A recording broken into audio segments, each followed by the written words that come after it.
बिस्मिल्लाहिर्रहमानिर्रहीम, अस्सलाम वालेकुम। मैं सैयद इमरान शफकत आपकी खिदमत में हाजिर हूँ। मज़ाहिर ये बता रहे हैं कि हालात ख़राब हैं और जो लड़ाई है वो शिद्दत इख्तियार कर चुकी है, और ज़ाहिर है कि एक तरफ पॉलिटिकल फोर्सेस हैं और दूसरी तरफ वो हैं जो खुलकर अपनी बात नहीं कर सकते और वो जब बात करते हैं तो फिर वो बड़े गहरे मतलब होते हैं और कभी कभी कर भी लेते हैं और बड़े तरीके से करते हैं। और आपको याद होगा कि एक दफ़ा मौलाना फजलुर रहमान साहब ने कहा था कि हम जो है वो धरना हो सकता है पिंडी में दे दें। पिंडी में धरना देने का मतलब जो था वो जिसको समझ मतलब सियासी इसकी जो तशरीह है वो यही थी कि हम जाके GHQ के बाहर धरना देंगे। सवाल हुआ और DG ISPR ने फ़ौरन वजाहत नहीं कहना चाहिए, उन्होंने ये कहा कि जी इधर क्या करने आना है, आएंगे तो चाय काफ़ी पिला के रुखसत कर देंगे उनको। तो इस तरह के जवाब वो जब देने पे आते हैं देते हैं और फिर ये भी कहते हैं कि पाकिस्तान की फ़ौज को सियासत के अंदर ना घसीटा जाए, हमारे पास करने को और बड़े काम हैं, अपनी आप ही निबेड़ो। इस तरह की वो बाज़ आ जाती है उनकी तरफ से वजाहत। लेकिन जब मुल्क का वज़ीर आज़म खड़ा होकर कह रहा हो एवं मतलब कोई बादशाह बज़ाहिर कोई ना हो, ज़ाहिरी तौर पर कुछ ना हो, अचानक वो सेमिनार में बात हो रही हो, यानी कि बहस हो रही हो गंदम के ऊपर और जनाब बात चल वो लेके चले जाए जनाब के बारिश बहुत पैन वाली। तो इसी तरह के वो मामला थे। एक तकरीब थी जनाब कन्वेंशन सेंटर, मेरा ख्याल है इस तरह करके था मामला। तो वहाँ पर तकरीर करते करते हुए उन्होंने भाई पता नहीं कि उन्होंने चेते आया, उन्होंने क्या कि जी कि वो तो देखे ना तुमरे फारूक ने अपना जो चीफ ऑफ आर्मी स्टाफ हज़रत खालिद बिन वलीद रज़ी अल्लाह तआला अन्हु उनको तब्दील कर दिया था। तो ये होती है। अच्छा, वो सियाको सबाक से हटके बात थी। तब भी हम जैसे जो पॉलिटिकल साइंस के स्टूडेंट हैं हमने कहा कि भाई ने सादा गल नहीं है, मैं ये टेलिंग्स के फोरम के ऊपर से आपको बता रहा हूँ कम से कम 1 साल से कि पाइन के हालात ठीक नहीं हैं। और गवर्नर हाउस लाहौर वाली एक वारदात की भी मैंने आपको कहानी सुनाई हुई है कि पाइन जो हैं वो आते ही वो, क्योंकि सियासत का एक उसूल है और वो 2 नंबर किस्म की सियासत का उसूल है पावर पॉलिटिक्स का, कि आप जिनके कंधों पर बैठ के आए पहले तो उनको फारग करें, वरना वो आपकी अथॉरिटी को चैलेंज करते रहेंगे, आपकी आंख हमेशा उनके सामने कभी नहीं उठ पाएगी। तो भाईन जो थे वो कहा करते थे मैं बड़े छड़ के निकर बना लाँगा, इस तरह की वो बातें किया करते थे। फिर वो कहानियाँ सामने आई कि जी किस तरह करके वो चाह रहे थे कि जनाब के एक डिसिप्लिन फोर्स के अंदर जो है वो अपनी वो बड़ा मतलब है कि उसको उधर लगा दें और इंश्योर करें कि जनाब के वो जो छोटे भाई हैं वो उनका फ्यूचर सिक्योर हो और वो जनाब वो पिंडी में बैठ के जो है वो बेअसर कर दें किसी भी चीज़ को। तो बहरहाल वो कहते हैं कि वो मतलब खिलाड़ियों को पता होता है कि खेल किस तरह खेलना है, तो जिन्होंने खेल खेलना था उन्होंने खेल लिया। तो अब खान साहब जो हैं वो इतने फारिग हो चुके हुए हैं कि एक हल्का सा अदम तामन और इमरान खान साहब की पार्टी की चूल्हें उखड़ गई हैं। खुद अपने हाथों से जनाब वो तहलील की और फिर खड़ी की, और वो खड़ी करके वो निकला क्या है असद उमर साहब। असद उमर वो के जनाब के वो जो आइंस्टाइन थे पाकिस्तान की इकोनॉमिक्स के, वो और उनके होते हुए फिर वो जो तेल लगा पाकिस्तान की इकानमी को, और फिर वो शफकत महमूद पंजाब के सदर, खुसरो बख्तियार जनूबी पंजाब के सदर,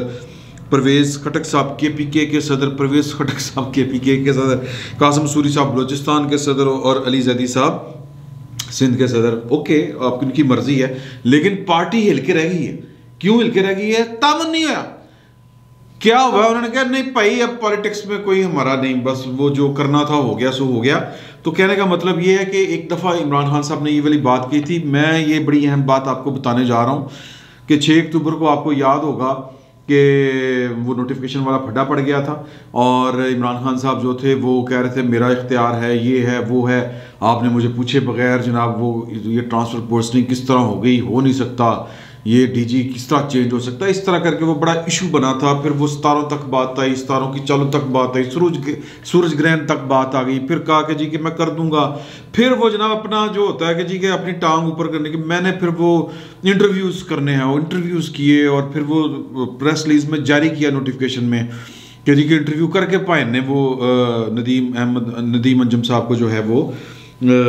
DG नया लगाया है। तो ये सारी वारदात 6 अक्टूबर को मामला गड़बड़ हुए थे। तो फिर 11 अक्टूबर को, अगर आपको याद हो, 11 अक्टूबर को इमरान खान साहब ने फिर वही बात दोहराई 11 यानी 6 अक्टूबर को गड़बड़ चल रही है, एक पैनिक क्रिएट है और लोग कह रहे हैं कि चल की रहा है, मतलब एक नोटिफिकेशन हो गया है लेकिन वज़ीर आज़म साहब नोटिफिकेशन कर नहीं रहे, ट्रांसफर्स हो गई हैं, वज़ीर आज़म साहब नोटिफिकेशन कर नहीं रहे, और एक अजीब सा वो जो हसल बजल और बनाना रिपब्लिक जिसको कहते हैं कि वो उस तरह की सूरत हाल। तो मतलब 11 अक्टूबर को वो ये फरमा देते हैं कि जी वो कमांड चेंज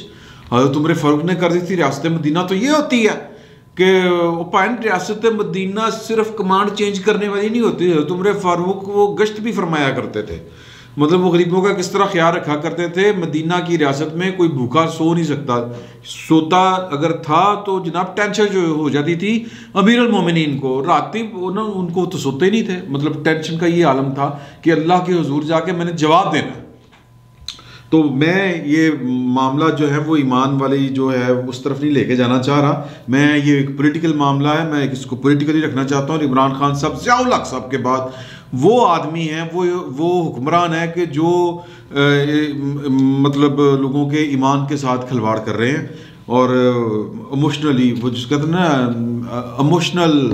एक्सप्लॉयटेशन वो वाली कर रहे हैं, रियासत मदीना का नाम ले लेके। तो खैर 11 अक्टूबर को ये होता है, लेकिन सर 6 अक्टूबर को वाक़या होता है, 11 अक्टूबर को ये देते हैं नोटिफिकेशन वाला फटा शुरू होता है, 11 अक्टूबर को ये बयान जारी फरमा देते हैं, और इस बयान का मतलब महज ये लिया जाता है कि मैं जब चाहूँ अपनी जो है वो न्यूक्लियर ऑप्शन इस्तेमाल करके चीफ ऑफ आर्मी स्टाफ बदल सकता हूँ, इसका दूसरा और कोई मतलब नहीं बनता। तो 6 अक्टूबर को एक मुलाकात होती है, ना सॉरी 7 अक्टूबर को, और वो मुलाकात का जो अहम बात वो उसकी तफसीलात जो हैं वो कल सामने आती हैं, यानी कि 24 दिसंबर को, यानी कि 2.5 महीने बाद। ये 2.5 महीने बाद ये मुलाकात जो है वो जनरल बाजवा साहब से की आमिर लियाकत साहब ने, और उस मुलाकात की कल उन्होंने ट्वीट जारी करके तस्वीर भी लगाई कि जो वो साथ खड़े हैं चीफ ऑफ आर्मी स्टाफ के, और चीफ ऑफ आर्मी स्टाफ ने ऑटोग्राफ टाइप दिया है अपना तस्वीर के ऊपर, ग्रीन पेन से उन्होंने अपना वो साइन किए हैं, और विद वो मैं मेरे पास चूँकि ये बहुत मध्यम सा है, with best wishes prayers general Qamar Bajwa, नीचे लिखी है 7 अक्टूबर 2021। यानी मुलाकात जो है वो 7 अक्टूबर को होती है, और इस मुलाकात की तफसीलात या इस मुलाकात की तफसीलात छोड़ें बल्कि ये इंकशाफ की मुलाकात हुई थी, वो मुलाकात आती है सामने जनाब 24 दिसंबर को, और फिर वो ट्वीट फरमाते हैं कि एक शानदार इंसान से यादगार मुलाकात, ख़त्म नबूवत और इश्क़ रसूल सल्लल्लाहु अलैहि वसल्लम की बातें कुछ दिल खोल कर उन्होंने रखा, कुछ मैंने, बदबख्त हैं वो लोग जो उनकी साहबजादी ना होने के बावजूद किसी को भी साहबजादी बनाकर मनफी मुहिम चला रहे हैं। इंशाअल्लाह जल्द मिलाद मुनक्कद होगा। आगे जी आ जाओ, अगला ट्वीट है कि जनरल कमर बाजवा बलूचिस्तान रेजिमेंट के परचम के साथ जनरल साहब से घंटा भर मुलाकात में नबी करीम सल्लल्लाहु अलैहि वसल्लम की सीरत और अखलाक हसना पर बासादत गुफ्तगू हुई। तारीख की इस बेरहमी की भी तस्हीह की है कि सैयदना उमर फ़ारूक रज़ी अल्लाह तआला ने खालिद बिन वलीद हज़रत खालिद बिन वलीद रज़ी अल्लाह तआला अन्हु को माज़ूल नहीं सेकंड इन कमांड बनाया था। पाइन ये मतलब मुलाकात 7 दिसंबर को है, 11 को वो तो समझ में आती है बात कि वो 11 से पहले मुलाकात है, तो वो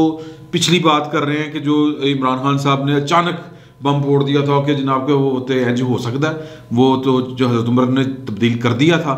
हज़रत खालिद बिन वलीद को, मतलब वो बेसिकली बताना चाहते कि डिसिप्लिन ये होता है, और हज़रत खालिद बिन वलीद ने चुप करके जनाब इतना मतलब वो जिसको अल्लाह के रसूल सल्लल्लाहु अलैहि वसल्लम ने अल्लाह की तलवार का लक़ब दिया हो, ख़िताब दिया हो, उसको जनाब, और जिसने कभी कोई जंग हारी ना हो, मतलब ऐसा जर्नैल जिसने इस्लाम कबूल करने से पहले से भी जंग ना हारी हो, वो वाक़या वो ग़ज़वा उहद वाली बात, तो अल्लाह ने उनके हिस्से में शिकस्त लिखी नहीं थी, और वो अल्लाह की तलवार थे कि वो मैदान जंग में जो है वो अल्लाह को प्यारे नहीं हुए, शहीद नहीं हुए, बिस्तर पर हुए। और खैर वो एक फिर और बात और तरफ चली जाएगी कि उनको अमीरुल मोमिनीन ने, खलीफातुल मुस्लिमीन ने, खलीफातुल नबी, वो उन्होंने जो है वो हटा दिया, और उन्होंने उफ तक नहीं की, तो मतलब वो कि ये पाकिस्तान में क्यों उफ होती है, ये कहने का मतलब है पायन फिर हज़रत उमर फारूक की सुन्नत पर भी अमल करें ना, फिर बनो हज़रत उमर फारूक जैसे हुक्मरान, वो तो ढाड़े को बनाया नहीं जाता। मैं उसके ऊपर बड़ी लंबी कहानी है, वो सारी आपके मतलब कहाँ हज़रत उमर फारूक के जिन जैसा कोई और आया ही नहीं पूरी दुनिया में। तो अब आप जनाब उनको अच्छी बात है, या तो फिर मॉडल बनाएं और उन पर अमल करें, नहीं तो फिर सिर्फ के जी के हज़रत उमर फारूक का इख्तियार इस्तेमाल करना है, उन जैसी जिम्मेदारियां पूरी नहीं करनी। तो मैं पॉइंट इसमें और है, पॉइंट इसमें यह है कि ये बातें सुनाने का मकसद क्या है और ये तफसीलात अब जारी करने का मकसद क्या है। एक बात तो समझ में आती है कि ये जो बेटी की खौफनाक मुहिम और जो बेटी ना होने के बावजूद जो है उनकी साहबजादी नहीं है जनरल बाजवा साहब की, और वो मनफी प्रोपेगेंडा उनके ईमान के हवाले से चलाया जा रहा है, ये वो कहना चाह रहे हैं। और जल्द मिलाद मुनक्किद होगा। अच्छा, आपको याद होगा कि जनरल बाजवा साहब जब आए थे तो बड़ी उनके ईमान के ऊपर जो है बड़े सवाल उठना शुरू हो गए थे, और फिर उन्होंने मिलाद करवाया था घर में, फिर उम्रे की तस्वीर भी जारी की थी अगर आपको याद हो। तो एक बार फिर ये वाली बात, अब तो ये वाली बात नहीं हो रही,